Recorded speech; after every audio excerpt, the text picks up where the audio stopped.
Okay, as this video is titled, Chris Christie suggests bad GOP polling. What do we mean by bad GOP polling? This is what Chris Christie suggested on This Week with George Stephanopoulos. And for you guys who watch the Sunday shows, whether it's This Week with Chuck Todd or any of these, or Meet the Press with Chuck Todd, or This Week with George Stephanopoulos, and I believe CBS This Morning has Sunday morning, and Fox News also has a Sunday morning show. So I'm one who tends to watch the Sunday morning shows, and I'm asking the question, is it possible? And we need to consider that Trump may actually not run in 2024, or rather run, but somehow not be on the ballot. Now, I'm going to give you why I suggested that, or stated that Chris Christie is suggesting bad GOP polling. Good afternoon, Savvy Eagle. Chris Christie talked about how Hillary Clinton how Hillary Clinton lost in 2016, despite all the polls suggesting that she was going to win. How did that happen? And by the way, folks, tap the screen, get the likes up. What did Chris Christie say in regards to how Hillary Clinton lost, even though the polls suggested that she was going to win? He stated, and you can let me know where I'm wrong on this, and the box will be open after I finish this monologue. You let me know where the hell you think I might be getting this wrong. Chris Christie stated that during the 2016 election, Trump came to power as a very controversial figure. But even though his policies were what a lot of Americans liked, it was not popular to openly state that you supported him being elected president. So when the pollsters would call folks and ask them, who are you going to vote for? Is it Trump or Hillary Clinton? It was not popular to openly state that you were going to vote for Trump. So some folks either dodged the polls or lied outright. And that's why he is suggesting, Governor Chris Christie is suggesting that Trump won, even though the polls stated that he was going to lose. It's because a lot of the folks that got polled were lying. Well, he's using that same analogy in regards to Trump in 2024, because the polls are suggesting that Trump is an overwhelming favorite for Republicans to lead the ticket in the 2024 election. And Chris Christie is suggesting that just like in 2016, the GOP pollsters may be lying once again, because now if you are a Republican, it is incredibly unpopular to suggest that you do not want Trump in office in 2024. So when GOP folks are being polled, they're saying they want Trump, when in reality, they may want someone else. That is what Chris Christie is saying. The box is open. You let me know how you feel on that.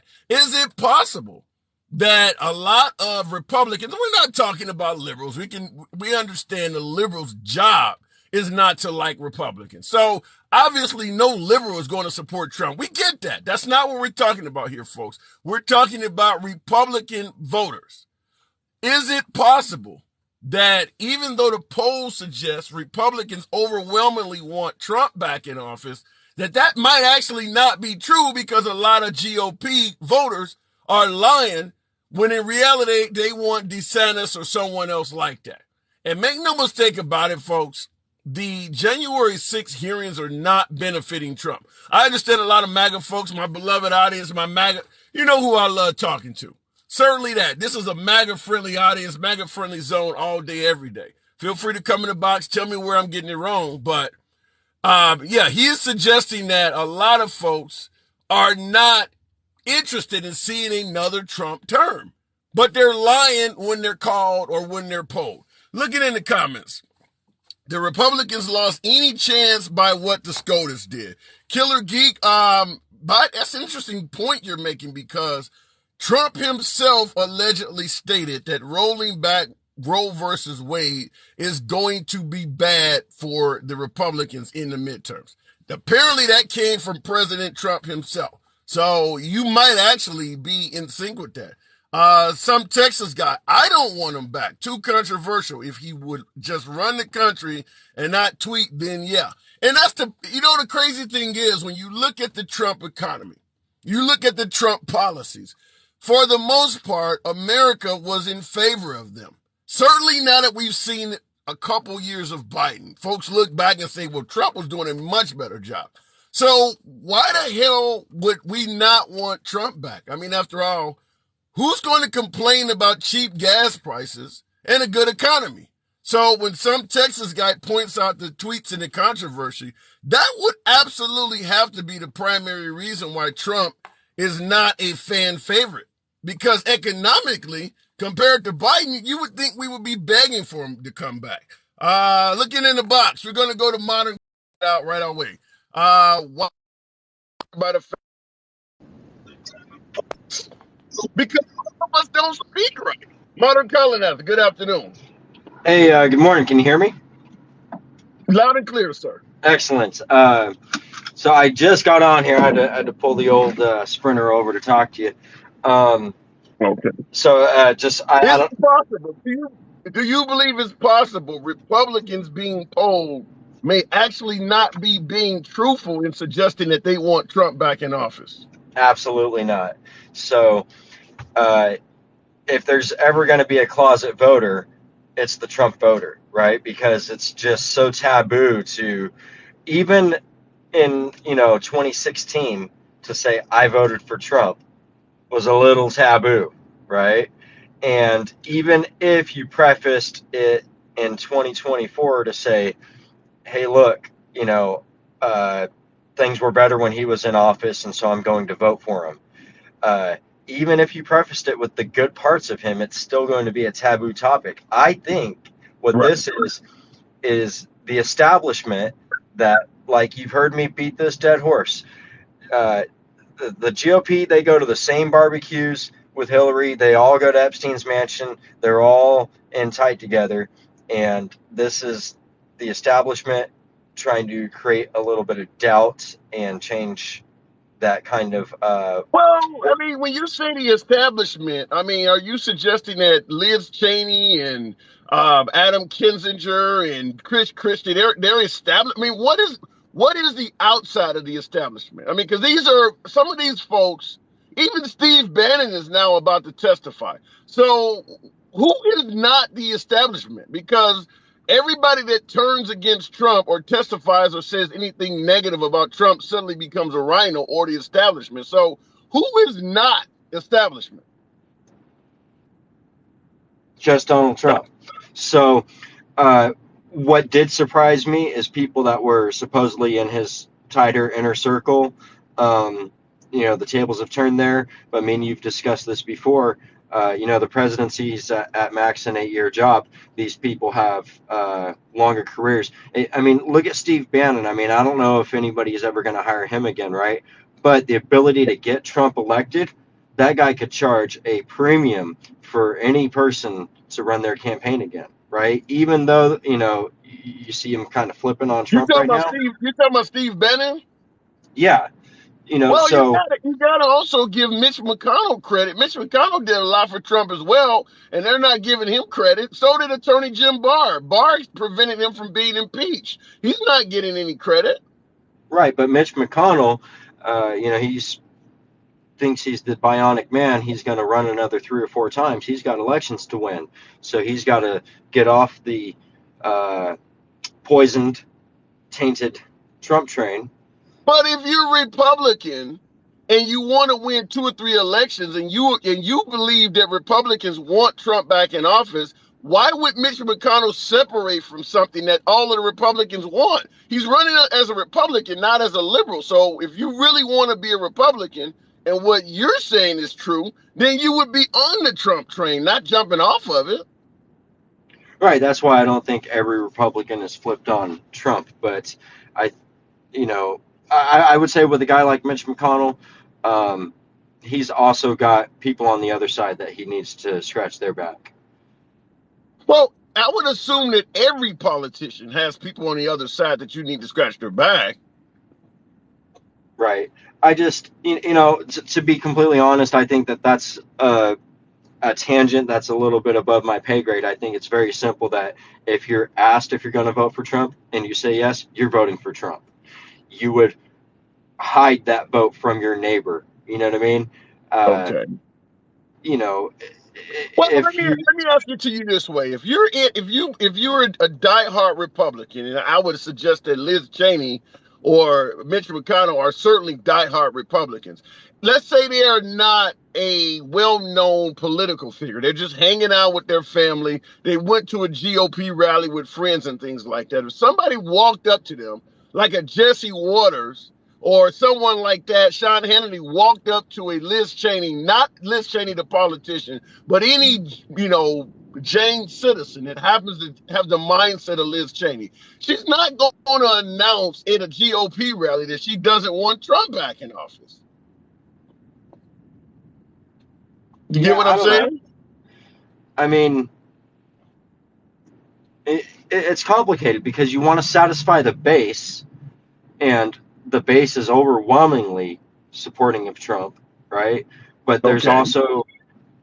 there's also, whether it's other political figures or you've kind of got that seesaw voter where they're right in the middle on either Democrat or Republican, just whatever makes most sense to them that day in the polling booth, um, that you kind of have to appease as well. So Okay. I don't know. I think it's very fair to say that if somebody's going to say, I'm voting for Trump, or I'm sorry, that's what they say, but they really want to vote for DeSantis. Why wouldn't they just say DeSantis? It would be such a easier.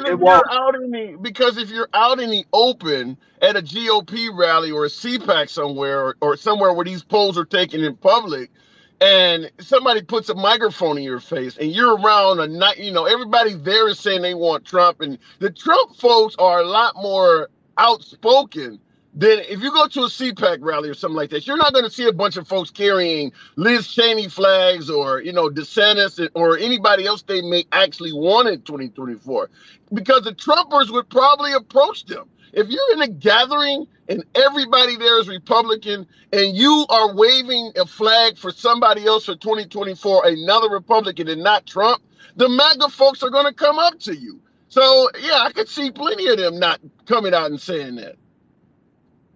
Right. I think Christie, there's some things I don't like about him, but I would say he's probably closer to the sane marker in the GOP.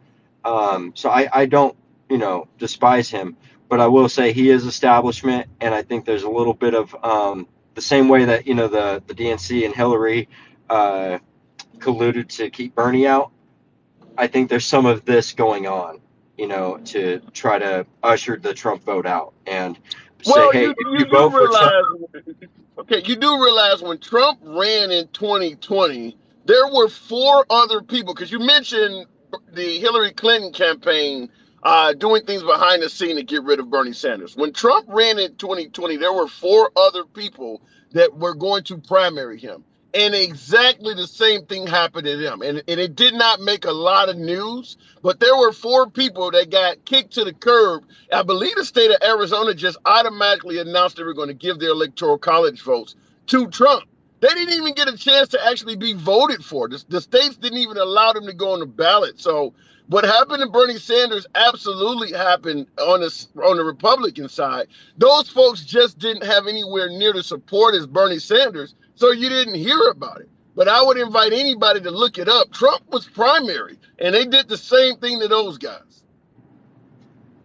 no, I'll definitely look that up. Now, when you talk about Arizona's going to give them the electoral college vote, you're saying for the general election, so you may as well not show Yeah, up to the primary. yeah, that's what I mean. In other words, the state of Arizona, Kansas did it also, because one of those candidates sued the state of Kansas. Like, I have all of the qualifications to be on the ballot, but because you guys are so pro-Trump, you're not even allowing me to introduce myself or be on the ballot to your citizens. They just threw him out to put Trump on the ballot. And I believe one of those candidates actually sued the state of Kansas for doing that. So I'm just simply saying that what happened to Bernie Sanders absolutely happened on the Republican side as well. Yes. uh, what was that Texas guy? That Texas governor that ran. He's a whiny little bitch anyway. So sounds like some shit he would do. I don't know what you're talking about. I'm only. Well, you're not talking about Bezos, are you? Or not Bezos? Beto O'Rourke. No, no, no. Who was the Republican governor of Texas that was really trying to make a shot at the presidency? I don't know why I'm drawing a blank right You now. talking about Governor Abbott? Greg Abbott? No, no. Was it still a Rick something? Oh, Rick Perry. He was on the Yeah, Trump campaign. Yeah, yeah, he was on the Trump administration. yeah. But in the 2016 election, I think he was the guy who was making a big stink about what you're talking about here. I could be Okay. wrong. All right. It's been a little while, Okay. but yeah, I mean, I think it's pretty obvious that if Trump runs again, that there's going to have to be something monumental to keep Trump from. And you know how I feel about them starting the impeachment process while his hand was, he was still taking the oath on the upside down Bible, right? Um, Right. uh, I think there's a little bit of that going on with January 6 hearings right now. Just anything to discredit the guy, anything to keep him from running. He scares the establishment, whether they're Republican or they're Democrat. Well, and I will say this, and now obviously I disagree with that, but I will say this. If what you're saying is true, you would have to hold Trump accountable because most of the establishment folks we're talking about are people he appointed. Most of those folks who are testifying against him are either Republicans that he worked with or Republicans that he actually gave the job to. So if we're pointing out that what they're doing to Trump is unfair because it's establishment folks, you got to go and ask, how did they get their jobs? And the answer in a lot of those cases is Trump gave them their jobs. So when he suggested that I'm going to appoint the best and brightest folks, you'd have to look at that like it's a failure. You actually turned out to be Caesar and you appointed the guys that stabbed you. So nobody is holding Trump accountable for that. But make no mistake about it, whatever you think of a lot of these folks that are testifying, the only reason they got access to Trump is because he gave them the job. Hey, every business owner has made a bad hire. You know what I mean? So, Yeah, but uh, if you're a CEO, if you're the CEO of a company, you keep hiring directors and folks that are stealing from the company and defacing the company. Before you know it, the shareholders are going to want you gone. You're making bad decisions. yeah, fair enough. I just don't think that I voted for him based on him saying I'm going to hire the best. Uh, it was pretty obvious that when some of his appointments were like, really, man, you know, um, what was the education lady? I mean, just Secretary of Yeah, Education, just yeah, listening to she her was talk, terrible. Yeah. listening, uh, Ben Carson got appointed to Housing and Urban Development. It's like, you know, I thought he was a doctor, but apparently we know we're gonna, So there was some moves there that you're just like, I'm not sure, man. It sounds like you're giving your friends a job, and that happens in both Yeah. parties. You know what I mean? We just, But he's not. No, wait, and see, that's what I do not like. That I have to hold my MAGA folks, and I know you're not quite MAGA, but I have to hold my MAGA folks accountable. When Trump got elected, he was supposed to drain the swamp, shake up the system. He's not a typical politician. Then the minute he gets caught doing something, whether it's lying or, like you said, appointing bad people or giving his friends a job, it becomes an issue of, well, they all do that. You're supposed to be different. You don't get the they all do that bypass because you're supposed to be different. Now you've got the job and you're doing all of the same things you claimed you were going to get rid of. fair enough on the appointment idea, right? Okay. I think he made some bad appointments, and he did not uphold his promise there. I hold him accountable there. What I will say, and I don't think this is deniable at all to anybody who has their eyes open, is he underestimated exactly how powerful the establishment is. So he wasn't exactly able to burn it down and get him out, but he did let us know how deep it goes, and that's a start.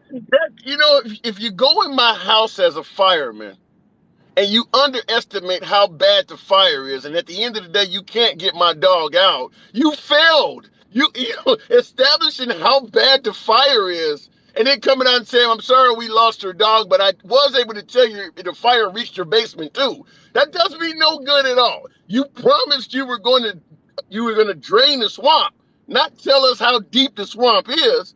If you either do it or you don't. So I'm just simply saying, when he promised to drain the swamp, he failed because there's no swamp creatures we can point to that he actually drained, right? Right, fair enough. But what if you only thought there was alligators in the swamp, and then you realize there's 30-foot long pythons, right? Well, then you failed in your analysis. You're running for the highest job in the land. You need to do better homework. If you jumped in the swamp and you're going to tell me there's barracuda and piranha in there now, and I didn't realize it's more than alligator, then why did you run for office? You're supposed to know that. My campaign slogan would be, "I'm going to get them damn piranhas now that I know they're there. Give me 4 more years." You know what I Yeah, mean? but Because I'm not going to give you 4 more years, because if I give you 4 more, now you're going to come back and say, "I didn't realize they had anacondas in there." You don't do your homework. right. But what I will say, and Republicans are probably more guilty of this than Democrats, of just stonewalling whoever's the current administration. But he got an amazing amount of stuff done given the opposition.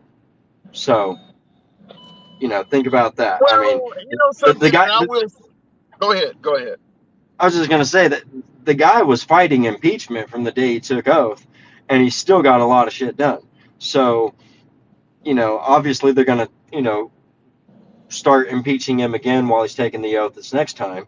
But he still got a lot done. He might not have gotten done everything that he promised he would get done, but there's no denying. We're not even going to have the conversation of comparing him to Biden, but let's compare him to somebody good like Obama, right? You know me, I changed my grade on Obama. It took me a few years, but I think he had probably about a C plus, maybe B minus presidency, right?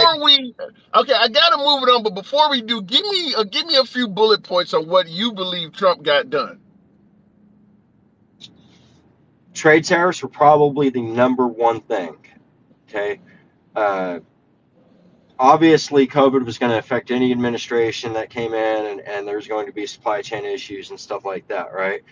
You think he handled what grade would you give Trump on handling of COVID? Probably a D. D is in Delta.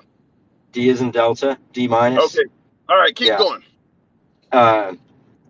But pre-COVID, life was great for anybody who was running a small business. You were able to, and that for me as a libertarian, choose your own destiny in America. If you wanted to start a small business under the Trump administration, was the best time ever to do it. Name Okay, a keep different going. president. Okay. Obviously, I mean, I know you're not putting me in a gotcha moment. I'm in the van. I don't have all of my data in front of me, right? I understand. But I'm not trying to, because I feel, think Trump's economy was pretty good too. But I just wanted to see what you had on the top of your head. right. So trade tariffs, fuel prices were great. So okay, we'll go outside of economy because everything in the economy was great. Drawing down in Afghanistan, that was a good thing. Okay. We weren't quite out yet, but we were definitely in the process of a clean withdrawal, not people hanging from our planes withdrawal. I'm hearing the things you're suggesting, and it sounds like Obama was pretty much as good as him as well, because the economy was great under Obama. He did a really good drawdown in Iraq. So there's a lot of parallels to what you're giving Trump credit for. I'm saying this because a lot of MAGA folks believe Obama was a horrible president.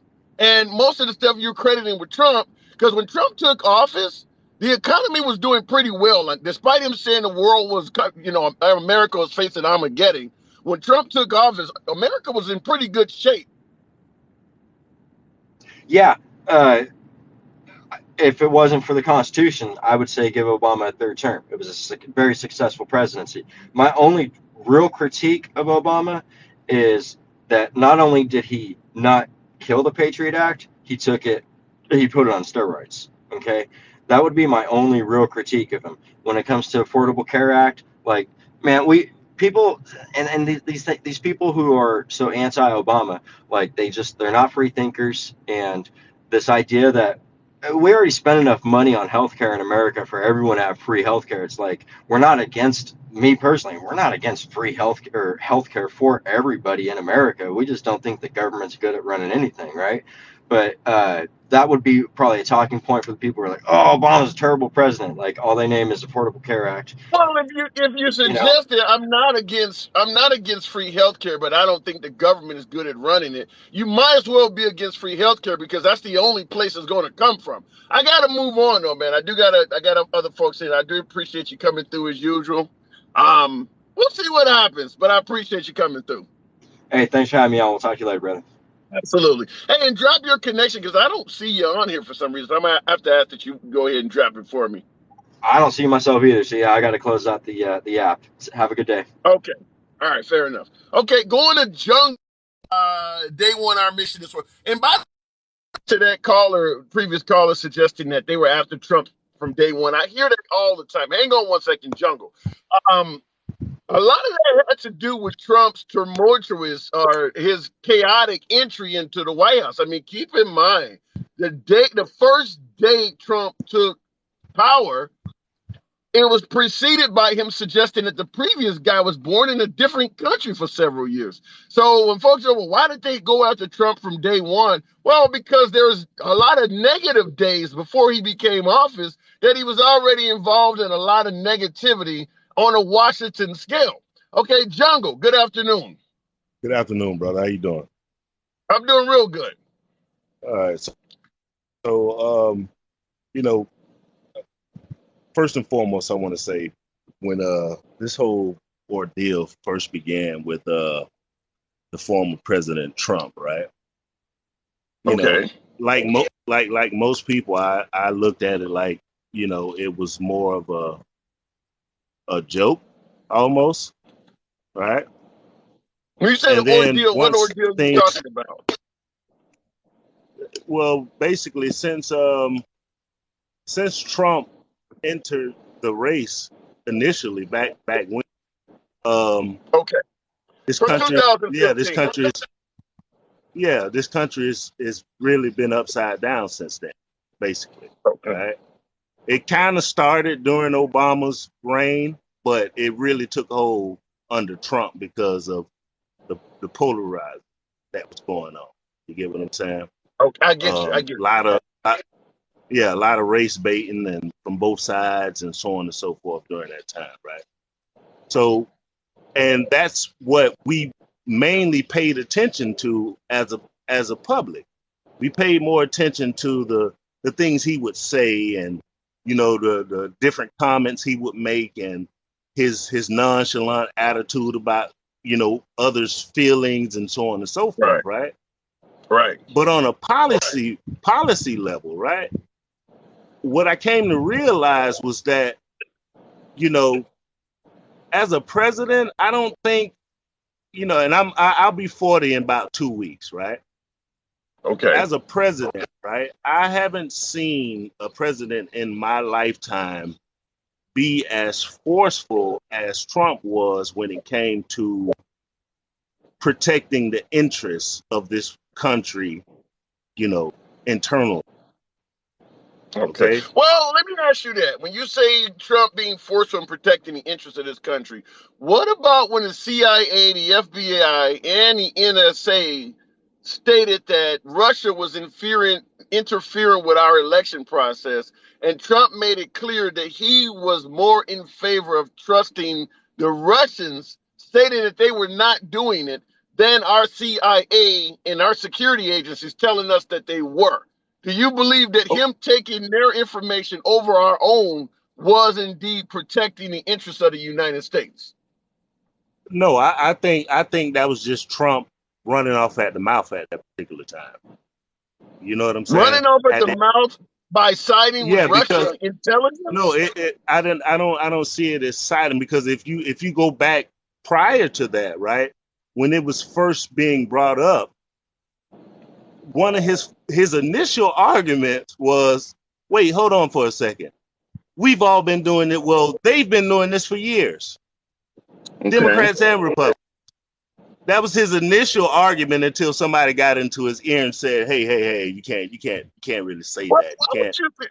And that's a fair point. If we point out something, let's say we point out that Saddam Hussein is mistreating his own people on the world stage, they're having a G8 summit or something like that, or a United Nations summit, and we're talking about Saddam Hussein mistreating his own people, and then our president goes, "Well, we've been doing that since the day of slavery." Is that appropriate to announce our dirty laundry like that?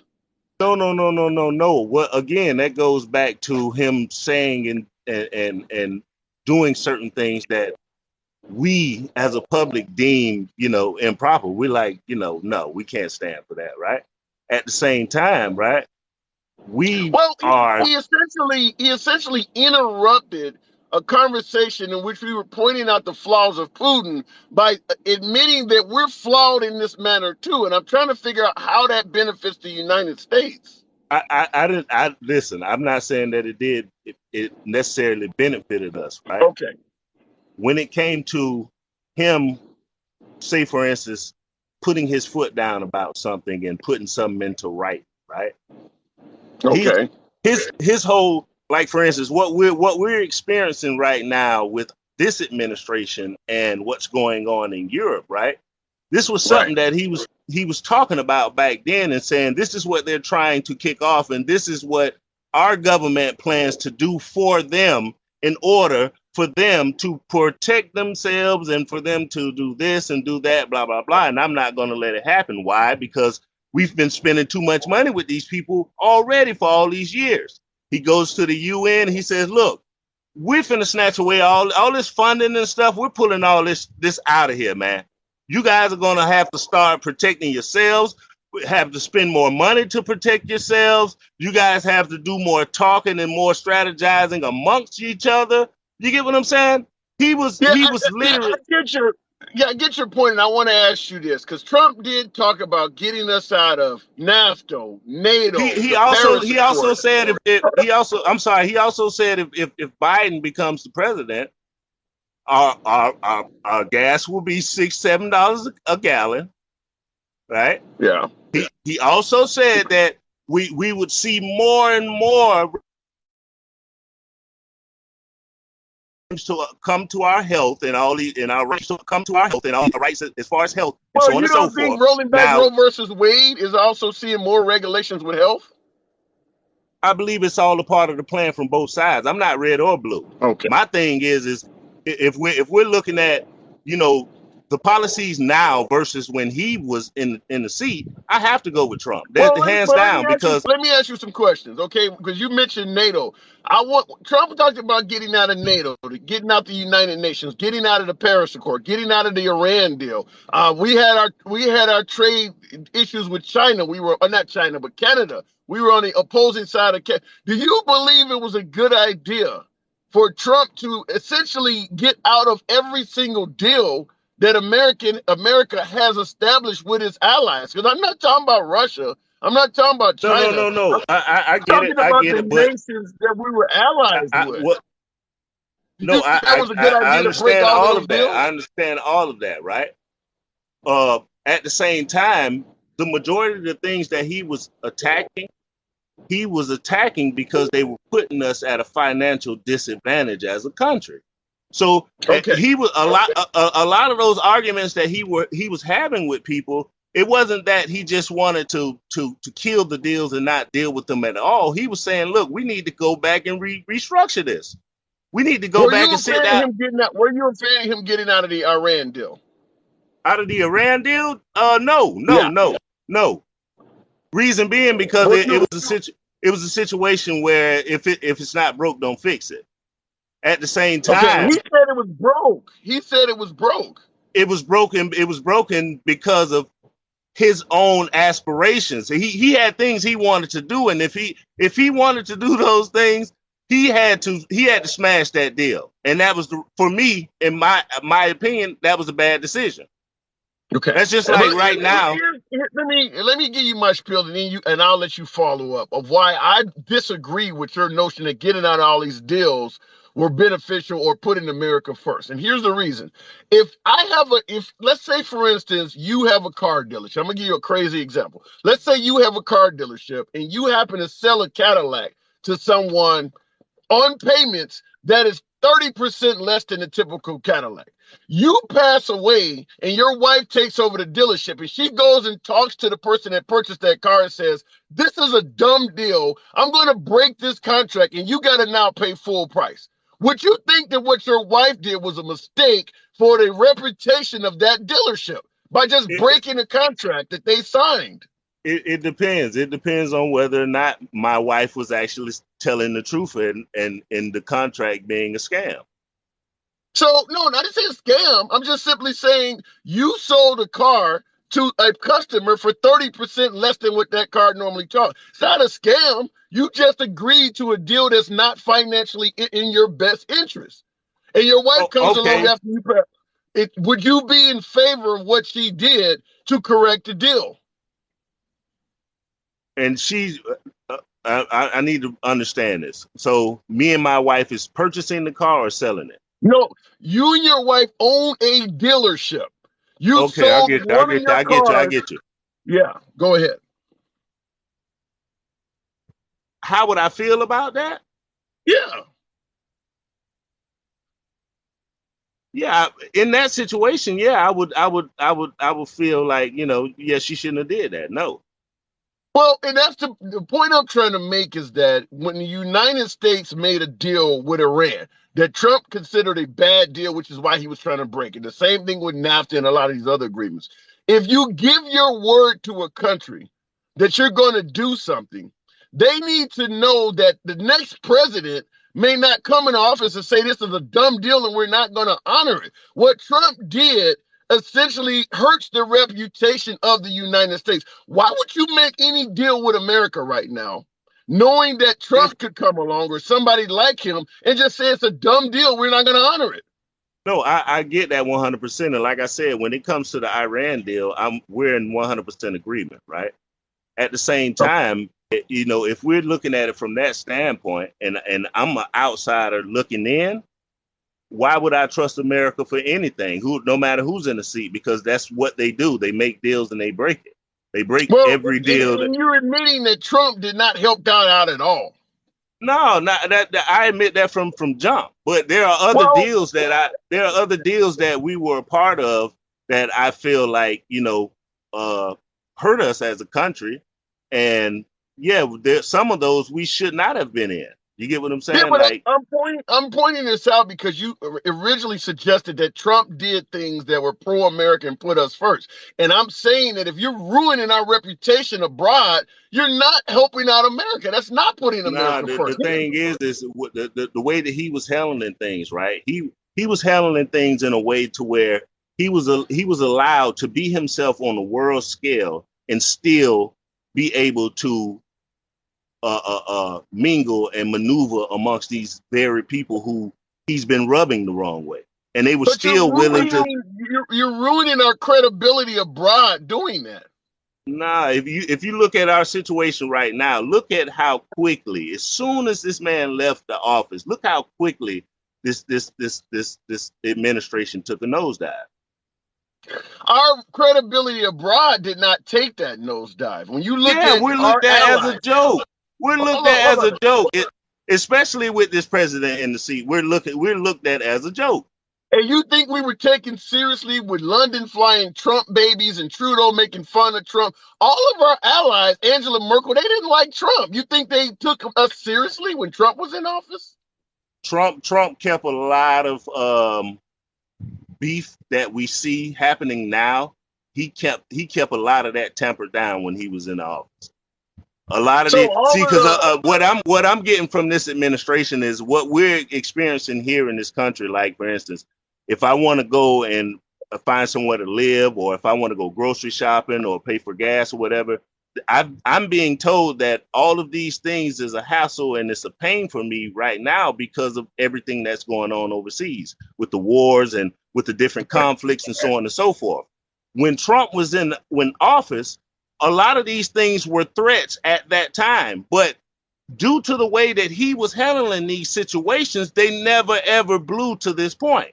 And he Okay. also was saying, he was telling the country at that time, like, listen, you guys don't understand what I'm doing right now. The job that I'm putting up with right now by dealing with these people. We were questioning, why are we even having a relationship with Russia and North Korea and so on and so forth. And he's like, well, if I don't talk to them, how do we know anything about what's going on? Well, when you look Trump after 4 years in office, and you look back at Kim Jong-un and the fact that Trump invited him to the White House, and as you say, talk to Kim Jong-un, what was accomplished? What was accomplished? Yeah, when our relations with North Korea, We haven't seen from that time. There has not been any escalation from North Korea other than what you hear in the that's not media. true. Within 6 months. Within 6 months of going back home after visiting the White House, Kim Jong Un was lobbing missiles back over Japan. That's not true. Oh, there has been escalation. wait, but hold on. That's a proximity situation. We can't. You're just referring to it differently. Point is, No, Kim Jong Un is still a tyrant. Okay, so if Cuba started testing missiles, quite naturally you would think we would have an issue with that, right? Not testing missiles, firing them over Japan. He's not just testing missiles; he's firing them over our allies. That's how they're reporting it, right? But I can't argue with whether you believe a certain. Listen. No, I get that, but again, you're arguing from a standpoint that you believe it, right? You argue from a standpoint that you believe Trump, correct? Not necessarily that I believe it. I'm just looking at the situations for what they are. Well, if North Korea is being aggressive towards Japan, right? We would have seen at that particular time, we would have seen a very rapid escalation in issues between them. What we saw was you're picking it. Okay, you said I'm hearing it from certain sources, but you started out by saying there's been no escalation since Trump in North Korea. Trump met Kim Jong-un. During his time. What source are you trusting? What source is telling you that Kim Jong-un is I watch not all news. I watch all news. So so if I'm watching the news and I hear that North Korea has tested a missile, right? And it breached Japan's airspace, right? My view of that is, if Japan is not in a panic, I'm not in a panic. So, and if I'm watching CNN, because Japan would say that they're in a panic about it. Okay. What if the United States is not working with Japan to prevent them from getting in a panic? I don't understand the question.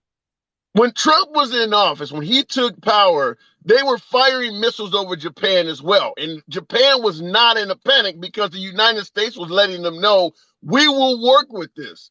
And so it's been happening before. Japan has had missiles fired over their country before from Kim Jong-un, and they've never been in a panic because the United States has let them know, we're going to protect you with this. So that's what's happening now. No, but hold on for a second. What was the difference from when Trump was in office? Because Trump was saying the exact same thing. It's just that people did not like how their relationship seemed to be so close. The difference he was doing the exact same thing. The difference is that Trump invited Kim Jong-un to the White House, and I asked, what have we gotten out of that? And the actual answer is nothing. You're suggesting all this other stuff, listen, when Obama was in the seat, Kim Jong-un was in the news a hell of a lot more. And there was a lot more fear surrounding Kim Jong-un before Trump entered the office. And then once Trump entered the office, that died down and it became a bromance to where now it's newsworthy. Yeah, it became a bromance. But remember the love letters that they sent each other? Okay. They said that. I didn't say that. He said that, right? So they become a bromance, and so here we are as a country. We're looking at this like, what the hell is going on with us? Our president. So you think our relationship with North Korea has now gotten better? I wouldn't say better because I don't feel as if we have the same line of communication. But I will say that I don't see North Korea, threatening Japan on a regular basis, as Okay. they like used to. say, Now, when Obama was in the seat, they were testing They was testing 5, 6, 7 missiles a month. yeah, all I can say is you need to look into that. They just tested a hypersonic missile not long ago. I know North all Korea about still, that. I know yeah, all they're about very, that. But yeah, I know all they're about far that. more active. I'll just say So this: they are far I more get that. active than you suggesting. They are far more active than you seem to suggest. I got to No, move it on, but no, I give no. you the last This word. is the thing. This is the thing. As a man, I cannot expect North Korea not to prepare themselves and to protect themselves. So just like any other country. So if they're testing missiles, I don't see anything wrong with that as long as they're not actively threatening anybody. That's how I Okay. see it. It's not. I don't feel like it's my job to police them when I want the same protection over here. I want to All make right. sure that my military is up to par and that our weaponry is being tested and made sure to work properly. You Okay. get what I'm All saying? right. As long I as get what you're saying. All right. I got to move it on, man. I appreciate you coming through. We just disagreed, but absolutely. you're always welcome back. Thank you, brother. Absolutely. Okay. Looking in the box, right? And I see some folks agree with him, some folks didn't. Your humble correspondent, your host personally, I don't see a lot of benefit from dealing with North Korea. He does, and that's his point. That's fine with that. Looking in the comments, firing those missiles costs money. That is true. Facts. Every country has the right to run military tests and drills. Then do they have a right to own a nuclear weapon? Because we're stopping a host of countries, including in Ukraine. For all of you folks who have an issue with us sending money to the Ukraine, all of that is because we advised them back in the 90s to give up their Soviet era nukes. The Ukrainians used to be part of the old Soviet Union, and Russia put nuclear weapons in their country. So they had atomic weapons. America, along with Russia, along with the United Kingdom, advised that if the Ukrainians got rid of their nuclear weapons, the big three would not attack them. We would protect them. Russia violated that. And now they're dealing with Russians, and we're helping them to make ends on what we promised. So I'm just telling you, that is how the United States does deals. Moving it back into the box. We'll go to Fast Pass. I see. Hey man, what's up? Yeah, None at yeah. all. Hey, but I, Go ahead. yeah, but I mean, God, like, do we want to make friends with Iran?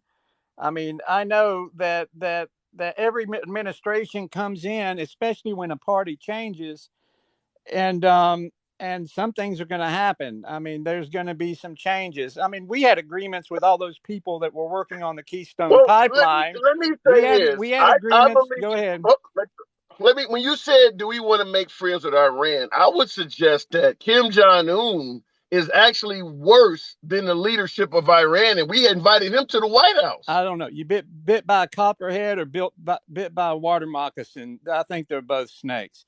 But North Korea, they fired those weapons over Japan in '98, and they also did it in 2000 and something. They've done it before. It's not They just did it during the Trump administration as well, yes. So after coming to the White House.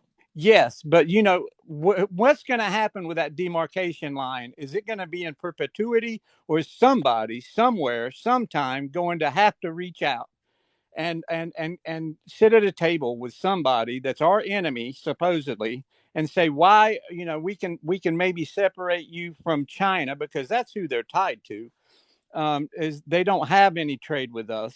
You don't see anything made in North Korea that you can buy. So by doing all these sanctions, when we're trying to hurt all these countries and these despots, they don't care.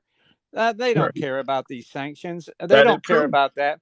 So until somebody actually reaches out an arm or reaches out a hand, nothing's going to happen. We're going to sit Well, there looking at let's each be other, let's pointing be guns at each clear. other for the rest of our life. So he Okay, had to. let me put it this way, and I agree with you that eventually somebody has to reach out a hand. But let's be honest about how politics works.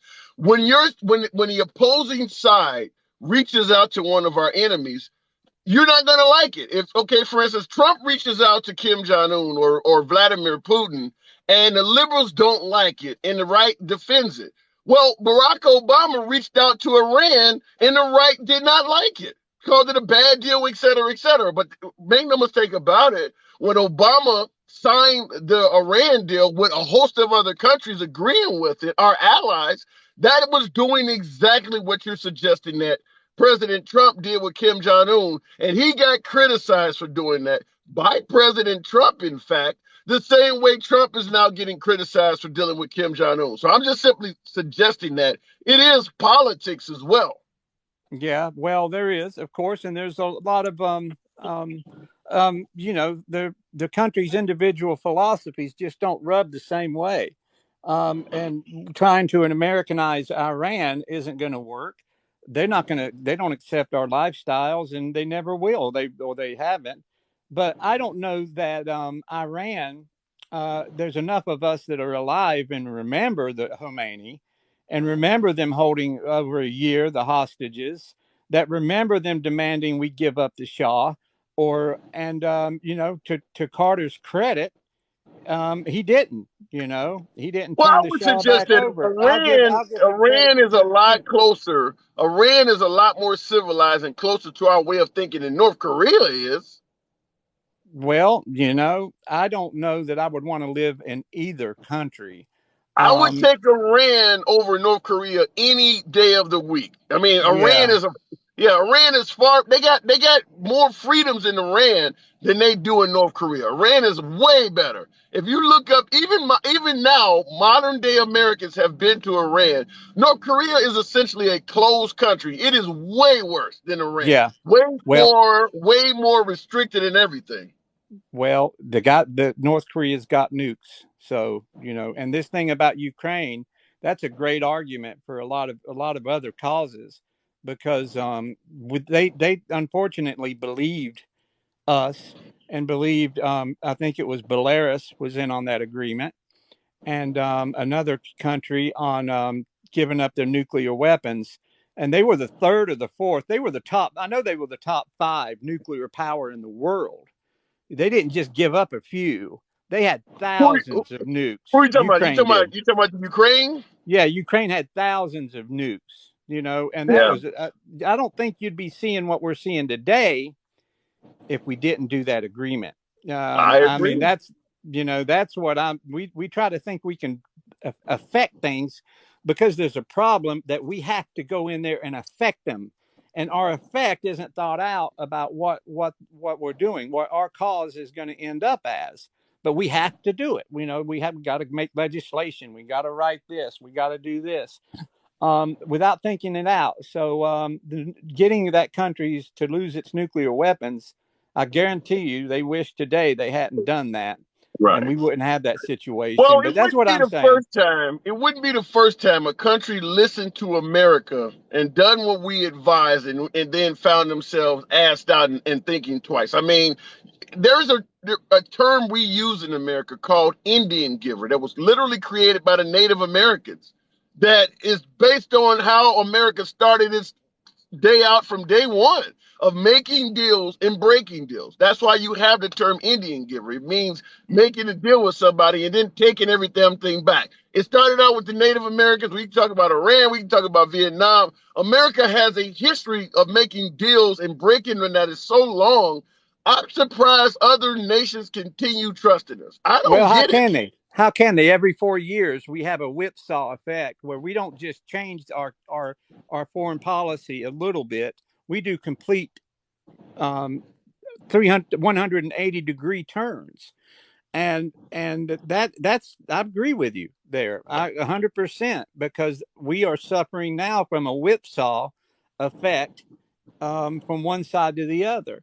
Which, when it comes to foreign policy, there's got to be a standard that doesn't change from White House Well, administration to administration. I would disagree Maybe it with that to corrects some itself degree. over time. Maybe it Yeah, will I would correct disagree with itself that. over I time. would Well, dis- I don't know, man. I like Benjamin Franklin. He said he didn't even agree with a president at all. It was too much like a monarch.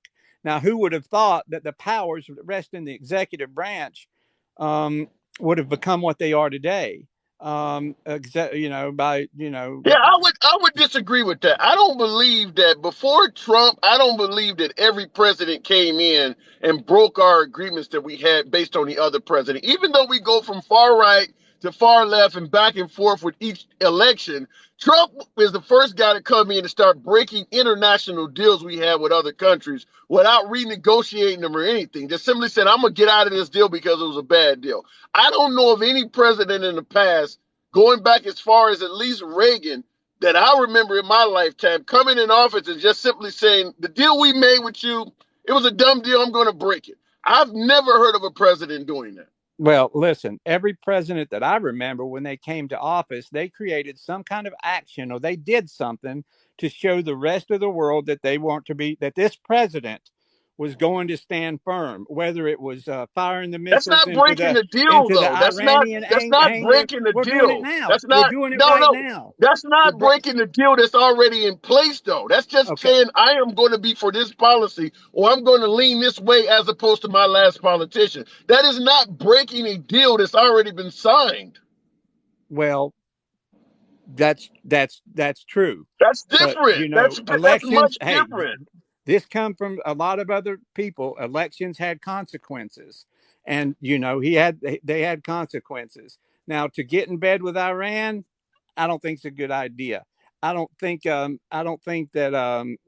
that we necessarily need to babysit them as far as nuclears, because face it, they're going to have them eventually if they don't right now. Okay. And to tell a country you cannot have a nuclear weapon in this day and age is kind of pompous, Yeah, you but let know. me ask you a question. So if you said elections have consequences, if someone is sitting down with let's say Trump get in office and he make a deal with North Korea, if you guys stop lobbing missiles, we're gonna take off some sanctions. Then he come back and tell the American people, I got North Korea to behave, and we all cheer. And then all of a sudden, when Trump does his 8 years and the next guy comes on and he's a liberal or an independent or whatever, and he decides that was a dumb deal. Elections have consequences. So he just breaks the deal.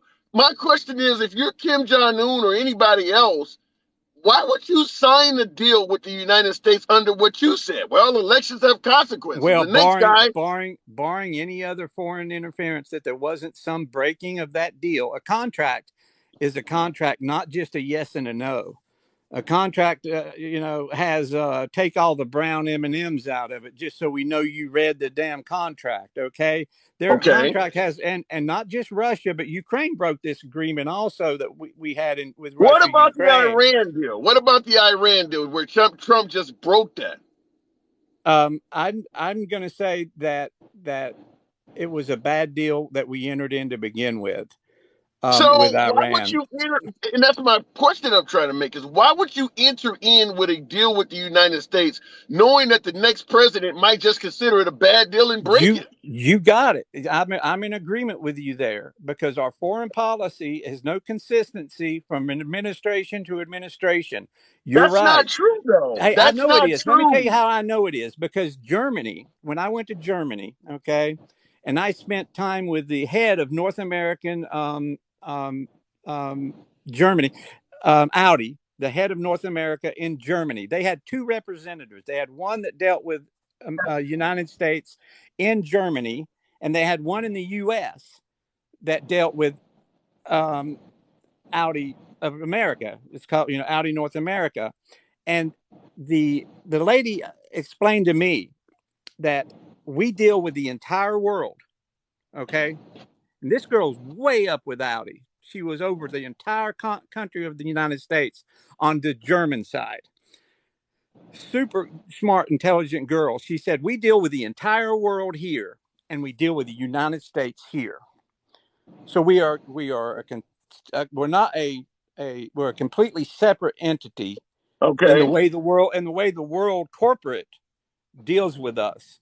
Why? We were the biggest consumers of anything. We were Okay. the we spent we without us buying their I'm products. not getting your point, though. Well, my point is that I don't know that that there is going to be a consistency with foreign policy I'm not talking about. as long Okay, as we have a let me stop 4-year you. Hang on, election hold on. president. You Let me can't get in have that, here. man. You can't I'm have not that. talking about you. I don't think you get what I'm saying. I'm not talking about consistency, expecting the next administration to be like the last. And I understand the next administration may have a totally different policy. I'm talking about honoring your contracts. I'm asking you, other than Trump, give me a president that broke out of an agreement that we agreed to. He's the only person that has done that. Well, let's talk not foreign countries. Yes, Yeah. but Okay. they have That's all I'm domestically. saying. That's all I'm And saying domestic is that. policies, you could say the same thing about the domestic, you know, Okay, I'm talking issues. about I'm talking about with our credibility worldwide. He is the only president that came to power and suggested that an agreement that we honorably made with a country, we're no longer going to honor it because I don't think it's a good deal. Nobody else has done that but him.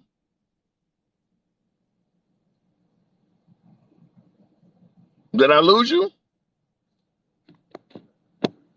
All right, I guess I lost what happened, but that's the point I'm trying to make is that regardless of how you believe Trump had performed in office, and economically, I'm not denying that the economy was good under Trump. I'm just simply saying when folks suggest that we're the laughing stock worldwide, or we were not as good on the world stage under Biden than we are under Trump, I'm pointing out that breaking deals hurts our credibility. You may love the fact that Trump broke the Iran deal. That's fine. Maybe it was better for America to break that deal. Maybe the deal was bad or poorly made under Obama. I'm not talking about the individual deal. I'm talking about credibility in regards to us on the world stage and folks being able to trust us when we make deals. Everyone that makes a deal tries to make a deal that is in their best interest. You don't want to make a deal with someone that may in the future say, well, you gained too much on that deal and we didn't gain enough, so we're just going to stop honoring it. What kind of credibility would that person have with you making deals in the future? That's all I'm pointing out. Going back to the comments here. Let's see here. I don't know what I just did here, but okay. DJ Flag, and I appreciate you guys that have been holding on. I'll see if we can move it a little bit. But yeah, you gotta make sure the country remains honorable. DJ Fly Guy, good afternoon. Fly Guy, I cannot hear you. Who cares? It was a bad deal and we got out of it. Other folks are watching. Lots of folks care. Other presidents may be trying to make deals and be told after seeing what Trump did, we like what you're offering, but we no longer trust that you're going to honor it. Every 4 years, it could be another dude come along and he may break the deal. Trump has proven on a world stage that America cannot be trusted when it comes to making deals.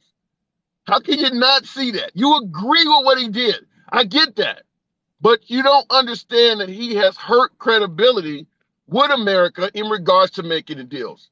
He has shown that at any given time, a president can break a deal. DJ Fly Guy. Okay, I don't know what happened with Fly Guy. We're moving on. All right. That's all I'm saying is that credibility. You can't just break deals willy-nilly. If the previous president made a bad deal, you can work behind the scenes to try to get out of it. But you don't just break the deal on the world stage. Your girl Mandy, good Hey, afternoon. handsome, what's up? None at all. Good to hear from All you. right, so I'll be hearing. I want to run this by you. I just wanted to say, I wanted to just go on what you were saying real quick. I think he broke the deal quickly, and for our country's best interest. I feel like at the most, it's disrespectful to Obama more so, and that it's not a What about the representation. credibility? It's not What a about America's Okay. credibility? It's not a representation as America as a whole, in my opinion, because of Trump's reputation that he had established globally already. What do So you mean by that? that's my take. Because Trump is a different kind of leader, okay? I'm going to say it like him. China. That's our biggest threat. Okay. They're slowly globalizing, okay? They're like in smaller countries, like in Africa, Brazil. I mean, they are. It's a fact. And you know who can't view us right now? people in China because we're a threat, because we're free knowledge But and let free me let me thinkers. ask you this question. Now, Trump believed that our deal with China was a bad deal, and a lot of MAGA folks did. That's fine, but he broke that deal. If we try to come up with a deal we think is better for Iran in the future, do you believe that Iran would not view us breaking the previous deal as a reason to not trust us in the future? I think they would take any deal we Why? would You give don't. them because If we're a you much can, more powerful society. We're a much more powerful nation at the end of the day. so you think Iran would trust us again in another deal? Yes, we're more powerful. No, power and trust don't The necessarily go hand in hand, though. do okay, but at the same time, do any of these countries? This is why. Okay, I want to touch back on the Japan thing. You know, when he fired the missiles to show them a little something, something, something, or whatever it appeared to be. But we've Okay. been allies with Japan, military allies, I should say. I'm sorry, for 60 years. All right. And At Japan least. may have known about this. This could have been a prearranged thing that made us look good to Kim Jong un and actually smooth things over, and things could have been far worse. Because didn't he even fire missiles over Japan as a display of dominance? Isn't that his style? We need to remember that, you know, we don't know what's going on. And what we may have been facing is, we're not foreign policy experts. These are people that are wildly different. They have different cultures, and we need to adapt to and work with them and hopefully not against them. This could have been one big thing. We don't know the real deal. Okay, so you're saying that we may have allowed North Korea to fire missiles over Japan? No, I'm saying Japan may have allowed us to fire the missiles to help us smooth things over with Kim Jong un because they knew he was a threat, and they're our military allies, and they have been for 60 years. So Japan may have already known. Japan may have allowed its adversary to fire missiles over its country so that the We're United military States was. allies. We're not Yeah. adversaries. We're military But allies. why would you allow somebody to Because we're violate your allies, and airspace it's with a in their missile? best interest that we don't go to war with Kim Jong un. So to prevent from going to war with Kim Jong Un, the Japanese are just going to allow them to fire missiles over their Absolutely, airspace. because Kim Jong un had already fired missiles, and we were playing Kim Jong un's game, and we looked just as powerful as him. And Yeah, to him, power is everything. Under I any other can't imagine that. administration, would Dennis Rodman really be allowed to have the power he did with negotiations? Trump's a risk Okay. taker, but he takes calculated risks. His temperament Okay. and his calculated risks are what scare voters. And his You think what happened on January 6th was a calculated risk? I think that it wasn't even a big deal as much as when it happened as it is now, if I'm going to be blatantly honest with you. Well, January 6th, I don't okay, know, Steve Colbert's attack on the little White House with his little media frenzy that he caused was honestly so just as so disrespectful. when they're rushing the vice president out with the Secret Service, you don't think that was really no big deal? They just decided to rush him out for no reason at all? What, during January 6th or during the Yeah, Steve Colbert? when the Secret Service is rushing out, because you said January 6th was no big deal until now. If it's no big deal, why was the Secret Service rushing Mike Pence out of the White House or out of the Capitol Perhaps building? Mike Pence was a target. This was obviously, I mean, these were a bunch of crazy white guys taking pictures at Nancy Pelosi's desk. I mean, we can't say what these guys, I can't speak for them. I can't speak for Well, them.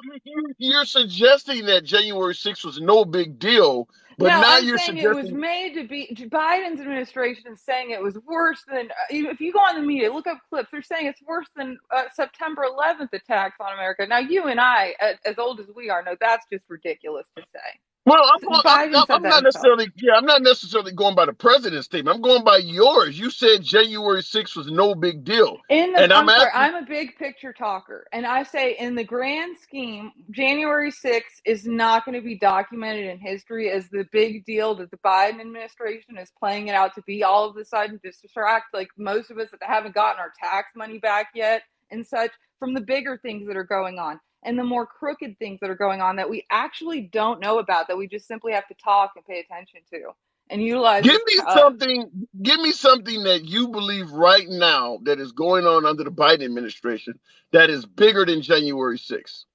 Okay, the whole new Green Deal thing, the whole this whole inflation thing. First of all, I can't. My worst nightmare. This isn't what I necessarily believe. Okay, but just to give you a little back thought on how my processing is that they all sleep in the same bed, and that there actually could be some sort of crazy new world order or something. But I don't want to go into that far of being a conspiracy theorist. Okay. Well, let me say this. You think the Green New Deal, which you said is worse, you think historically the Green New Deal will go down in history as worse than our first invasion of the Capitol building, while all of the heads of state was in there at the same time. Yes, You think that? Okay. economically, what it did for this country, it's going to create a recession ultimately. I mean, Okay. it's sort of the thing with liberals is I love the idealistic mindset, but what they do is they try to take their 4 years and implement these very new, like Obamacare, Green New Deal policies to try to better, our federal, what's going on in our country. I mean, and that's where the socialism stuff comes into play and why that's become a bigger part of the left. But I'm not Okay. going to, go down that. I'm not going to go down that hole. Well, you're pointing it out as left versus right, but you do realize the vast majority of the people testifying in the January 6th hearing against Trump are not just Republicans, but his own appointees. I feel like Trump, like I said, his temperament, and he has kind of a little bit more of a bully style. Like every poker player has a different style. And I can't say if he was in on January 6th. I don't know for sure. But if he was, there Who had to could be. tell you? Let me ask you this quick. Who could tell you in regards to what happened on January 6th and have you actually believed him? Other than Trump, who else could tell you about what happened on January 6th with Trump in his relation to it and have you actually believe it? I just simply watched the news and saw it all unfold in front of me when it did happen. Do you And trust the news? I do trust the news to some extent. However, it is widely controlled. That's why the Kardashians are so famous, and Okay. anything they do turns to gold. All right. So, what about members of his own administration that he appointed, like Jim Barr and things like that he suggested were the best and brightest? Do you trust them at all? I don't trust. I looked at, oh my goodness, like the justices I don't know I'm not familiar with who you just said, but the justices he appointed, for instance, very, very frat boyish type of appointments, in my opinion, So, that so slid under the based radar. based on what you're saying, is you believe Trump appointed a whole bunch of untrustworthy people? I feel like they're people that are going to be ultimately out for some sort of special interest, and yeah, Untrustworthy people. untrustworthy. Yeah. So, do you hold him accountable for bringing a bunch of untrustworthy people into America's government? I'm not like a big Trump like you. I'm not going to sit here and like hold his. I'm But not. Yeah, exactly. do you I hold believe our? that I get Trump. that. I See, get. this is a ripple effect. I believe Trump has his own special agenda, and they're part of it. Okay, but I'm asking you a question. Do you hold the president himself? Because they don't get this job without Trump. A lot of these folks that are his appointees without Exactly. Trump. So, do you Exactly. hold him accountable for doing that? I just said so. Yes, I believe it's a Okay. ripple effect. Just as these people he appoints look out for their own special interests, he's also looking out for his. But I still do not care because ultimately I believe that his special interests are what's going to be in the best for because he wouldn't care so much about limiting our population's exploding, and he wouldn't be Okay. so worried about fighting socialism, and he wouldn't care about China and its globalization attempts. I mean, he So does care about America. He's a strong leader. He just needs somebody to like help him with like PR real bad. I mean, that's, Well, you know, here's the point I'm trying to make. It doesn't matter how much I care about the best interests of your household. If I keep bringing in untrustworthy people to your household, how good is your house going to function? I get what you're saying, but unfortunately, it's like a wolf and sheep situation. You know, like there's going to be sacrifices that have to be made in order to achieve like certain things that are going to fast track, like, for instance, our economy getting better and like to stop like the influx of crime and people. I mean, we're going to start seeing more and more tent cities. We're going to see more and more homelessness as these inflation rates continue to rise. These are very serious issues. You know, So would you support Trump coming back in 2024? Is he your primary wish to restore this country in 2024? Or would you prefer someone else? this is how I look at it. You don't cross a bridge until you come to it, until the actual nominees are announced and I can do proper research on each and every single one. I will not endorse a president. What But about do I what believe if Trump is better than DeSantis? Biden? Yes. What about DeSantis? If he ran against Trump, who would you pick? I'm not a huge fan of DeSantis because I'm an actual Florida resident, and I feel like he's very bloated up to be this great leader that he really, you know, he puts things into effect that don't necessarily really help, Give me you a know, help Republican us. that you They give look me a good on paper. Republican. Give me a Republican that you favor, that you think is a good politician that's on a national stage.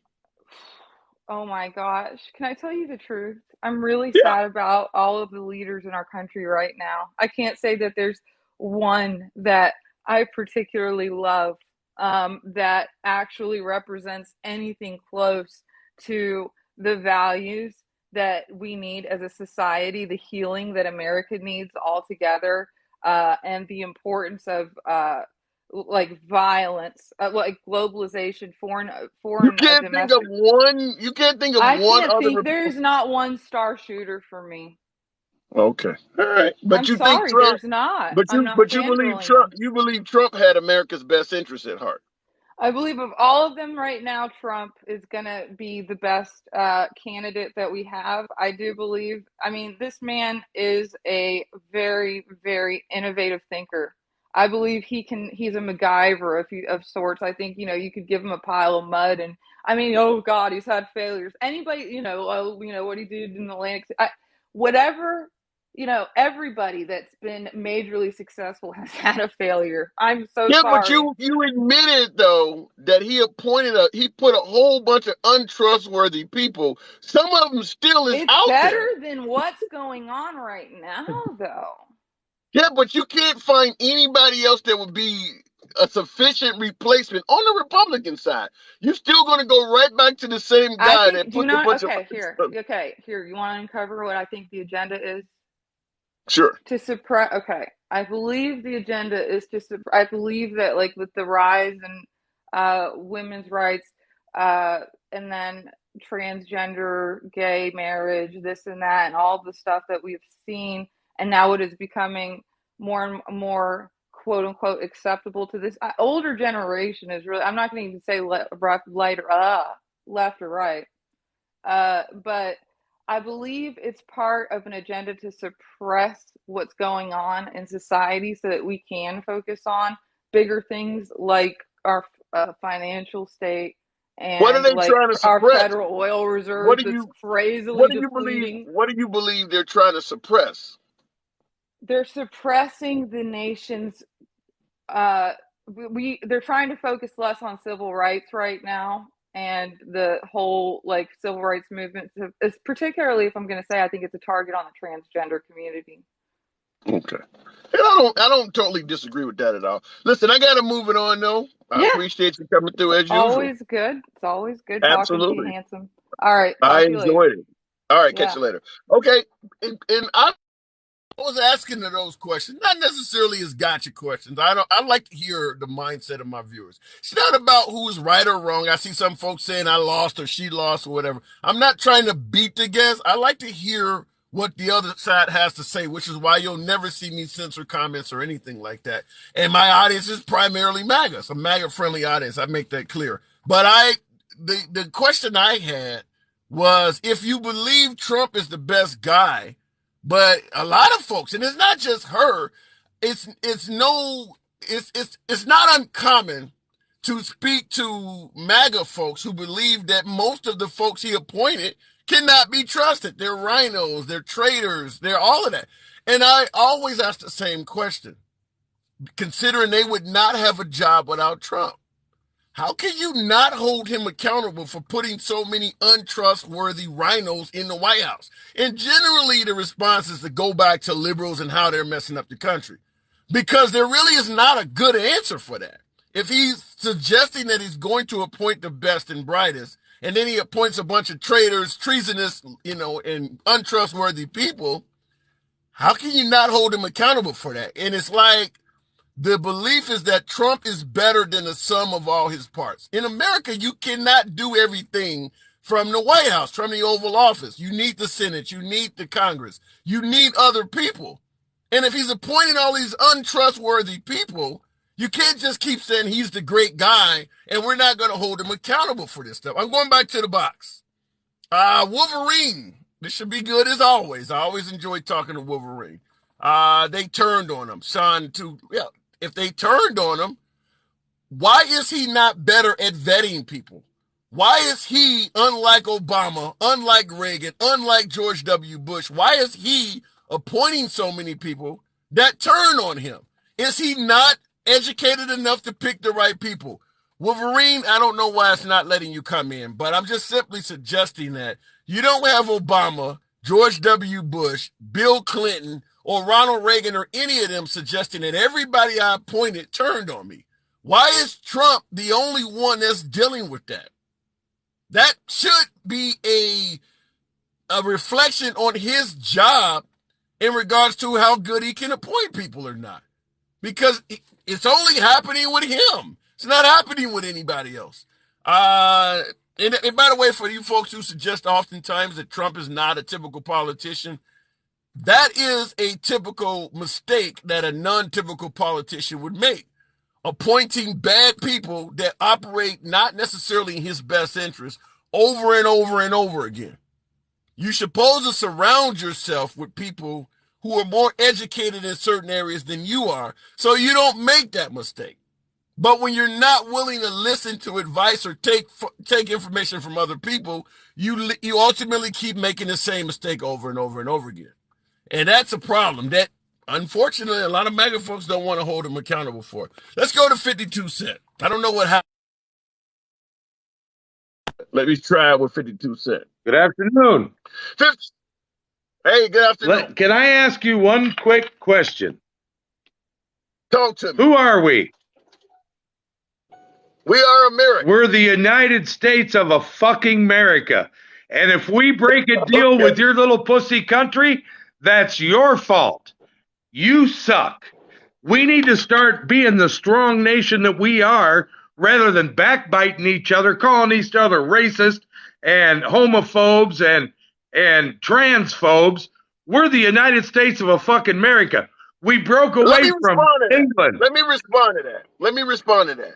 To me, what you just said, imagine Iran going to the G8 summit or going to the UN and saying, I made a deal with America and they're breaking it. And the G8 responds, who are they? They're American. No, they are the United States of the fucking Americans. And you made a deal with that country, you dumbass fucker. How would that sound if they responded just like you did, but on the other side of the conversation? As Americans, we don't give a fuck, because you don't get all this for free. I would never make a deal with anybody that had that mindset. Would you? Well, when we're done kicking your ass, you'll be making a deal with us. So in other words, that's what America is. So in other words, make a deal with us or we're going to kill you. That seems pretty reasonable. My point is this. My point is this. While you and I, or whoever that dummy David is in your chat, when we're arguing about this happy-go-lucky shit, somebody's going to come up and kick our ass. We need to get our shit in the right bag. The problem is when you're doing stuff like this in a country like America, where we're a melting pot and we have Iranians and all of these other groups living in our country, when you make the types of statements you made, for instance, it leads to the country being divisive because there's a lot of Americans that are going to be feeling the same way I do, and Americans feeling the same way you do. That you can't just make, because my belief is exactly opposite of yours, and that is you can't just make deals and break them because we're the fucking United States of America. To me, that ruins our credibility. But to you, it's like, well, we're the biggest guy on the block. Take it or fucking leave it. Either you understand we're changing the terms on you, or we kill you. And the liberal side of me is like, you can't do people like that. Well, we have earned the right to be the pricks that Trump was. Trump was a prick. That's why I voted for him. If he thinks you're a dumbass, he's going to look you in the face, say, dude, you're a dumbass. And you're going to either have to cower and go to your safe space, or you're going to have to find some intestinal fortitude, suck it up, and realize you're a dumbass and fix it. Well, is it possible that they could fix it on election day? Yeah, when Trump gets back in office, things will get straightened out. No. I'm talking about in 2020. Is it possible that a lot of folks showed up to the polls and fixed it? No, not 80 million. Well, you can't convince me of that. Well, I'm just simply saying there's been enough time, almost 2 years come this November, and there has not been anywhere near enough significant evidence to suggest that, as Trump said, he won by a landslide. He has not proved his case. Have you I been don't think he watching? ever will. Have you been watching over the last 18 months things unfold? Things that Trump said Yeah, 3 years ago, and you said there ain't no fucking way. I haven't watched anything unfold to suggest he won by a landslide. But all the other stuff he said is coming true. So Okay, how but wrong that don't can mean he he be? won by a landslide. Yeah, but none of that means he won by a landslide. Well, I'll tell you what. Historically, and this country's been around for 200 plus years, at 11 o'clock at night, we normally know who the president is. In 2000, 11 o'clock at night, we had a pretty good idea who the president is, and in 3 hours, everything flopped. Don't tell me that was a fluke. Yeah, but it's a difference between something that is different from the norm and him winning by a landslide. I still have not seen evidence that he won by a landslide as he's suggesting. I've seen evidence that there was fraud. That's not saying he won by a landslide, though. That could have been fraud in favor of Republicans. We don't know because we didn't even investigate all 50 states. We don't know that because they kicked the Republicans out of the voting areas while they did their little backroom maneuvers. They kicked the Republicans out of the voting areas in the states he chose. How do we know Texas was not fraudulent? How do we know Montana was held right? There was no investigation there. Because there's normal people in Texas. Okay, that's what I'm saying. I'm just simply saying at the end of the day, there's not enough evidence to show that he won by a landslide. These people are saying Fox News. Dude, I don't watch any news. I don't trust any of them. Well, I trusted Walter Cronkite. Trump was calling in the Fox News every day when he was in office, and several of the Fox News contributors like Kimberly Guilfoyle and a number of them ended up working on the Trump campaign. Sean Hannity has done rallies. Laura Ingraham's been there. Jesse Waters been in the presidential aircraft, Air Force One. Now you got one of his sons, one of Donald Trump's sons' wife, is now working at Fox News. So it's indisputable that Fox News and the Trump administration has a real strong connection. Now, I understand when Trump got elected, he pointed out CNN as fake news. He pointed out MSNBC as fake news. And when you look at the Obama administration and CNN or the Obama administration and MSNBC, they don't have anywhere near the ties that Trump has to Fox. So if you're going to point out, news networks that are in a tank for a president, Fox News would absolutely qualify as being deep up Trump's you know what. Would you not agree with that? I would agree that Fox is more favorable than the others, but I don't trust any of them. I didn't say favorable. I'm talking about actually. Sean Hannity has actually did campaign commercials. Kimberly Guilfoyle left the Fox network and went right to the Trump administration. We're not talking about favorable. We're talking about actively working together, working in tandem. When Trump, right now with the January 6 hearings, how many folks actually were calling Trump on his direct cell phone or vice versa on that day? They got his direct phone number. It's a lot more than just favorable. They are actually interconnected. So what do you figure the connection is with the Democrats and MSNBC, ABC, I have not. CNN? If I see Melania Trump, or better yet, if I see what is the Obama kids, Tasha and Malio, if I see one of them working at CNN while Obama is still president, I would agree with you. If I seen Anderson Cooper actually hosting an Obama rally while Obama was still president, I would agree with you. That did not happen. You didn't have Kimberly Guilfoyle type folks at CNN actually hosting rallies. They were favorable to the liberals. I'll agree with that. But we're talking about hosting rallies and doing interviews on Air Force One and all of that. They went well beyond anything that CNN or MSNBC did. Well, at least then you can say one news outlet is American.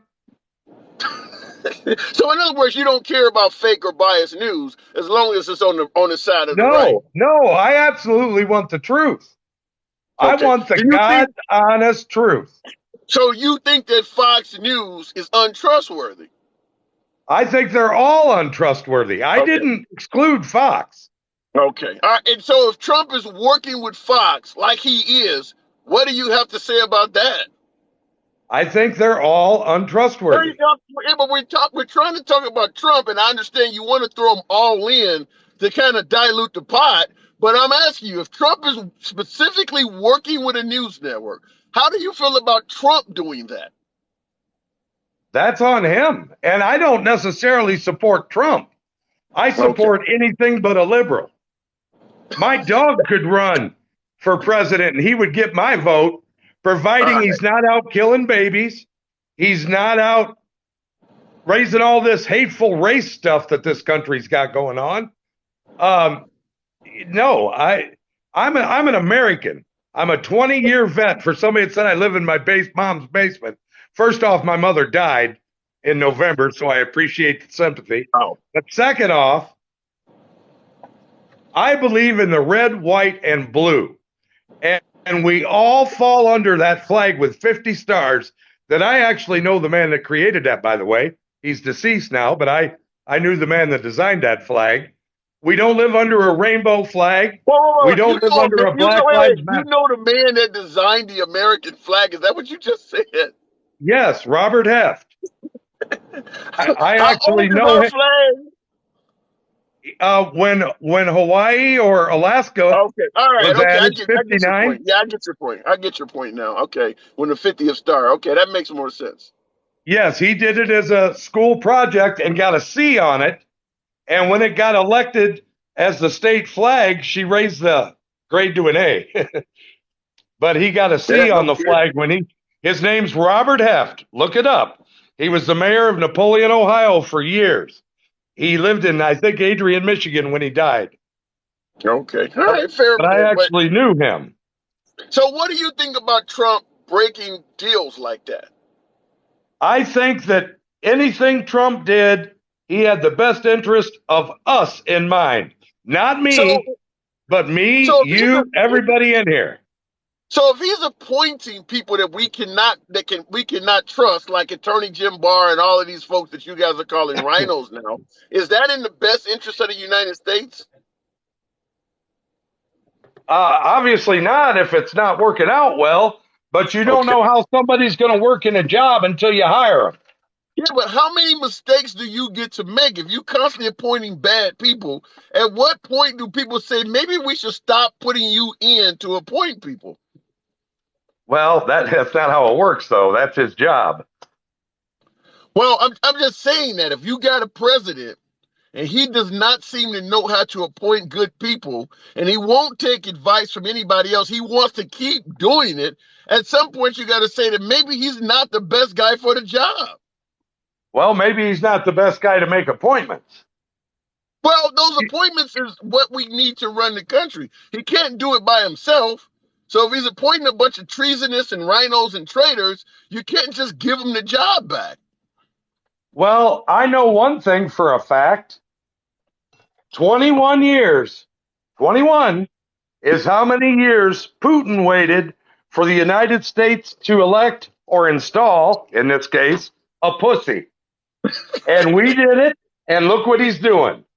So you're suggesting that Putin waited 21 years for Biden to Absolutely. Absolutely.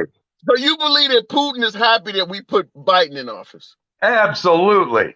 Here's why I disagree with that. I could understand if Putin had waited and then all of a sudden he had acquired the Ukraine in 2 weeks or something like that. But when you look at Biden, the pussy you're suggesting, the weakest guy in the room. Can't even ride a bicycle, that guy.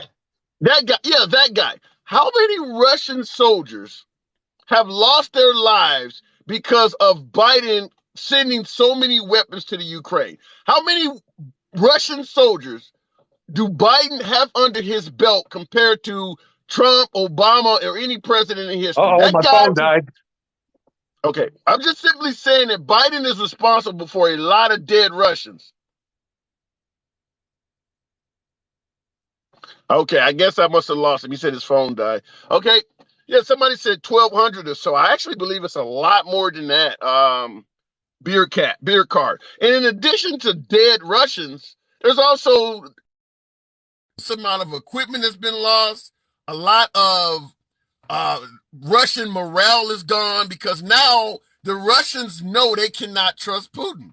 Because in addition to hurting or destroying Russian soldiers, Russian equipment, America's also getting the message out via social media in the back channels that what Russia is doing is actually a war of aggression and not liberation.